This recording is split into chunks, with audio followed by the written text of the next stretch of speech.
Aquí en la sección del taller literario Triple Llama de Moca, un placer estar aquí presente en este espacio cultural. Muchísimas gracias a ti, Winston, por invitarnos a este programa, donde en realidad el honor es mío de poder compartir con ustedes este momento de cultura, donde los hombres, las mujeres de Moca interesados por estos temas se dan cita siempre en este horario de 5 a 6 de la tarde. Qué bueno, Juan.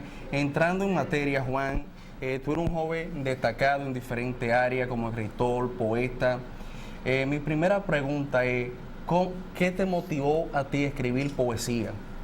Bueno, primero debo decirte que nosotros venimos de una familia que el arte se manifiesta en diferentes órdenes. Por ejemplo, mi papá toca guitarra y canta, tengo tíos que componen también poemas. Entonces, de alguna u otra manera, me nací dentro de ese mundo donde la canción, el canto y la guitarra siempre aparecían en mí. Y como fui viendo todo eso, lo fui asimilando y desde muy temprana edad comencé a cantar. ¿Cómo empecé a escribir? Ya luego de conocer a Iki Tejada y al profesor Francisco Rosario Candelier, quienes nos instaban a la lectura y por ende a la manifestación de escritos. Y de alguna u otra manera debo decirte que antes de escribir poesía escribía canciones. Entonces esas canciones, al tratar de buscar un contenido diferente, con metáforas y todo esto, entonces ya nos fue vinculando o interesándonos más lo que fue el tema de la poesía, y por eso tenemos una producción de un libro, tenemos otros inéditos. ¿Cómo surge tu libro Sueño Desnudo? ¿Cómo surge? Sueño Desnudo es el resultado de ese proceso que yo creo que vive todo joven en esa etapa de los 15 a los 20 años, 25, 23 años, donde uno está tratando de buscar ese otro en quien verse. Y precisamente Sueño Desnudo, como su nombre lo dice, no se sabe si yo sueño desnudo o si el sueño está desnudo. Y es que el ser humano no siempre se presenta como es ante la sociedad, ante la persona, ante ese otro individuo que está frente a ti. Y, ¿por qué no se presenta en ese amor pleno, total, entrega absoluta, que de alguna u otra manera debemos nosotros cultivar? Y Sueño Desnudo es esa apelación a un ser donde ya yo buscaba esa identificación con una persona que tuviera ese tipo de sensibilidad y, ¿por qué no?, ese tipo de búsqueda. Juan, ¿qué experiencia tuviste en el movimiento cultural Rincón del Arte? Bueno, yo debo decirte, como ya mencioné, Iki Tejada es el iniciador, mi mentor, mi guía en este proceso de descubrir la poesía como parte importante ya dentro de mi vida cultural. Y es en Rincón del Arte donde yo me formo junto a Iki, Benito Castillo y otros, que empezamos a hacer algunos escritos. Claro, esta formación es un proceso que yo creo que no termina, al contrario, estamos en un constante descubrir y no hemos llegado a ningún lado, simplemente estamos en esa búsqueda, que es una de las filosofías de nosotros como grupo, el compartir y buscar constantemente ese aliento poético que nos habita interiormente. ¿Cómo se sintió Juan Santos en recibir el Premio Nacional de la Juventud 2013?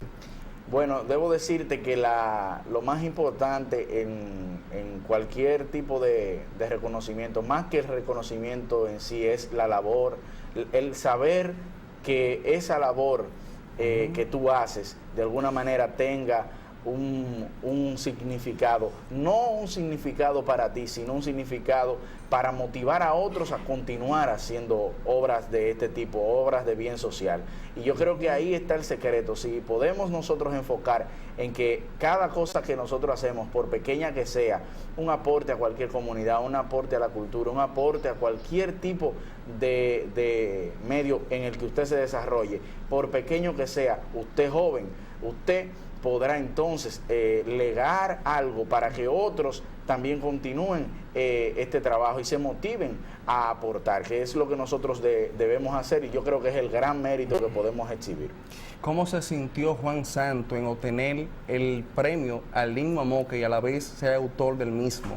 Eso, te voy a decir, Winston, fue algo increíble para mí, porque el himno a Moca nace de una manera muy jocosa. Yo llego a mi casa y mi padre, ya yo había visto la publicidad que tenían el ayuntamiento en los diferentes medios, pero no me había motivado a escribir. Cuando llego, mi papá me dice, mira, voy a participar en el himno a Moca, ¿qué te parece? Y yo inmediatamente le tarareo una melodía que a mí me surgió en ese mismo instante. Y cuando le tarareo la melodía, él me dice, pero compón eso, esa puede ser la música. Entonces, inmediatamente me dice, esa puede ser la música.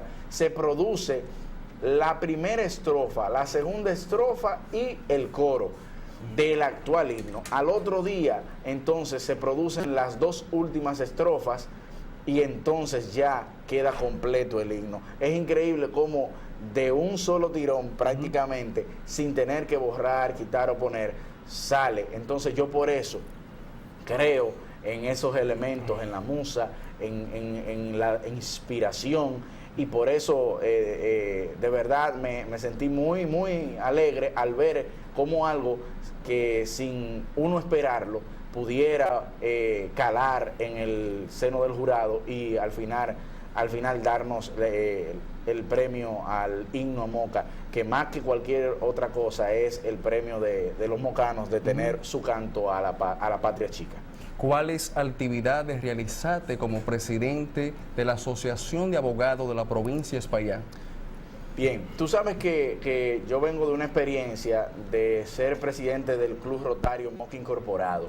Esto fue una gran escuela para nosotros poder dirigir instituciones como esta. La Asociación de Abogados es una institución de ya 37 años de fundadas, donde personalidades como Peña Lebrón, que tú mencionabas hace un rato, Danilo Ramírez, Artañán Pérez Méndez, Carlos Salcedo, entre otros grandes connotados abogados de Moca, han participado, han dirigido esta institución. Para nosotros era un gran reto, pero gracias a esa experiencia rotaria nosotros pudimos trabajar actividades importantes como son que desde la fundación de la asociación hasta la fecha, todos los meses se da una charla de formación jurídica, y en este año pudimos realizar 12 charlas de formación jurídica.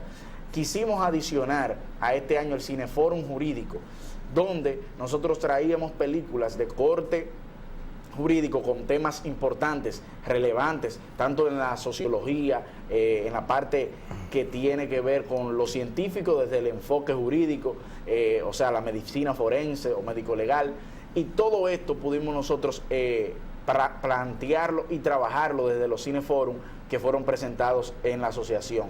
Otra novedad fue el tema de la sección jurídica Justicia para Todos, que nace como un interés de promover las actividades de nuestra asociación y que se presenta todos los jueves en Acceso Sin Límites, el programa de NJ Productora. Desde ahí pudimos nosotros difundir todos los trabajos, actividades que veníamos realizando. Eso es independientemente de los cursos, talleres que se fueron realizando en este año, en pro de nosotros poder trabajar por la clase de los abogados. Pero creo que la obra cumbre de nuestro año fue poder ser la comisión, parte de la comisión redactora de el documento que fue entregado al Procurador General de la República para la erradicación o eliminación de la cárcel pública 2 de Mayo, que gracias a Dios pudimos nosotros dar al traste y poner nuestro granito de arena en el cierre definitivo de tan nefasto lugar. ¿Cuáles son tus libros de lectura y por qué?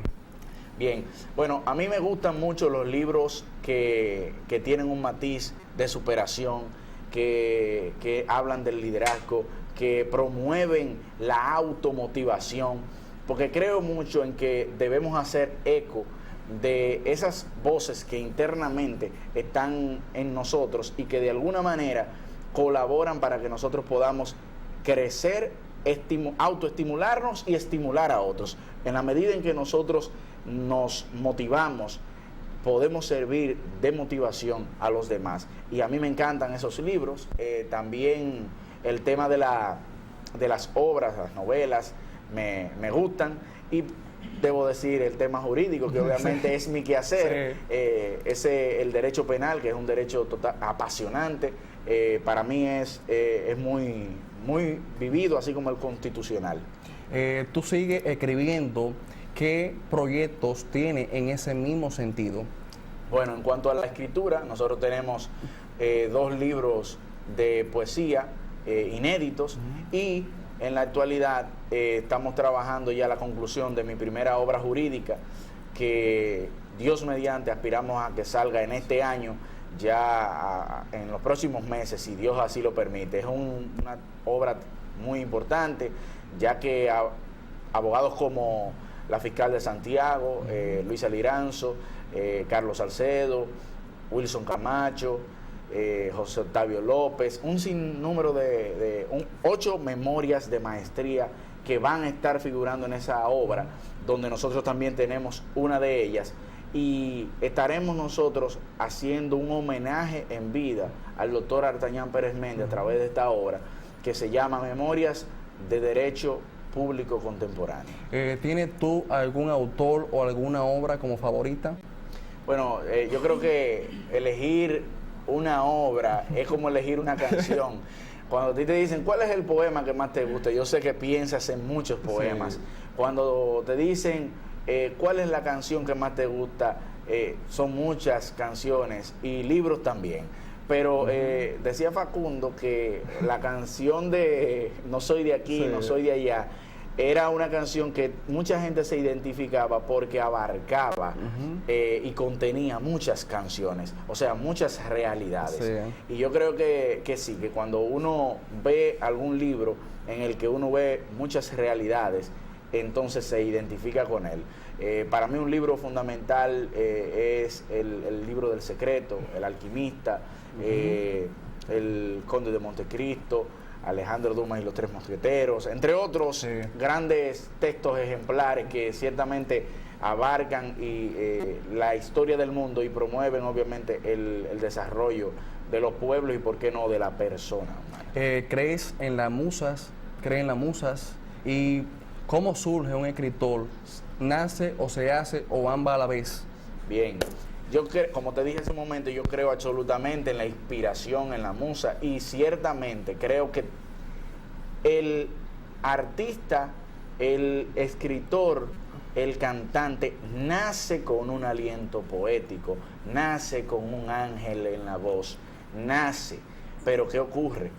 Debo aclarar que todas las personas tenemos un chispazo divino de esa sensibilidad. ¿Qué pasa? No todos canalizamos esa sensibilidad, algunos la descubren más fácil, otros más difícil, pero todos tenemos un chispazo dentro. Alguien decía que es como un cristal, un río, que van pasando gemas, rubíes y joyas, y el poeta es aquel que identifica en ese día, en ese río, ese rayo de luz que descubre ese rubí. Entonces, ciertamente, el poeta es esa persona que puede identificar. Entonces, todos tenemos una connotación de eso. Y por eso, alguien dijo una vez, de cantantes, poetas y locos, todos tenemos un poco. Y creo que es así. ¿Cuál consideras tú tu mejor libro? Bueno, yo creo que todavía no está escrito. Nosotros lo que hemos ido haciendo, que hasta ahora tenemos 2 libros publicados, Sueño Desnudo, que es mi primer poemario, y Historia y Genealogía de mi abuelo, que es un levantamiento genealógico de todo lo que es el apellido Santos hasta la actualidad, desde su origen en España hasta su llegada a República Dominicana en el 1697, a tan solo 200 años del descubrimiento de América. Yo creo que recoger este tipo de información es importante y por eso me aboqué a esa obra, pero debo decir que la gran obra, el libro más importante, creo que todavía no se ha escrito y que todo lo contrario, estamos en ese proceso de descubrimiento hasta que Dios nos permita encontrar ese hecho o ese elemento o esa voz o esas palabras que él entiende que yo debo dejar en la tierra como un legado importante para otros en la vida. ¿Cuáles intelectuales dominicanos cree que han dejado con su obra en este siglo una huella en la historia cultural del país? Bueno, desde Salomé Ureña hasta Fernando Gastón del Igne, desde Manuel del Cabral hasta Tomás Hernández Franco, desde Aida Cartagena Portalatín hasta, vamos a decir, en nuestros días, Pedro Valles, ¿por qué no mencionarlo? Pedro Mil. Iqui Tejada, Sí. y los mocanos, Sí. estos mocanos que están aquí, están dejando su huella cultural. Y nosotros aplaudimos, damos un saludo especial, una salutación importante de relevancia a estas personas que continúan este legado, que como tú bien dices, desde el siglo XVIII, XIX, la Moca ha tenido presencia importante en lo que tiene que ver con la literatura y la cultura, y creo que ciertamente debemos nosotros sentirnos agradecidos de Dios, pero claro, seguir con el compromiso que está teniendo Triple Llama de cultivar y desarrollar, mantener lo que es el desarrollo de sus pueblos a través de la cultura y el crecimiento literario. Finalmente, Juan, ¿qué mensaje tú le das a los jóvenes que nos están viendo en estos momentos? ¿Qué mensaje tú le das de aliento para que se motiven los jóvenes? Yo creo que la vía de nosotros poder transformar la sociedad, la única vía, es a través del estudio, a través de la preparación, a través del trabajo. Si no estamos dispuestos a entregarnos a esas obras, a la obra de la formación intelectual o cultural, a la obra de la formación como profesional, o a la obra de usted a través de su oficio, si no pudo alcanzar algún grado por cuestiones de la vida, hacerlo de manera digna y responsable. Entonces, cuando nosotros nos enfoquemos en esos puntos y trabajemos como jóvenes en pro de nuestra provincia, estaremos trabajando en pro del país y, ¿por qué no?, en pro de una nación y un mundo mejor. Muchísimas gracias, Juan, por aceptar nuestra invitación, lo que es la sección del taller literario Triple Llama. A ustedes, público televidente, todos los martes, como este joven destacado como es Juan Santos, van a desfilar varias personalidades, como el joven aquí, Juan Santos, y yo les solto a ustedes que nos sigan a través de las redes sociales, en Facebook, Taller Literario Triple Llama, en YouTube, Triple Llama, también en Twitter, Triple Llama, y yo les solto que será hasta la próxima semana, Dios mediante. Feliz fin de semana. Bye, bye.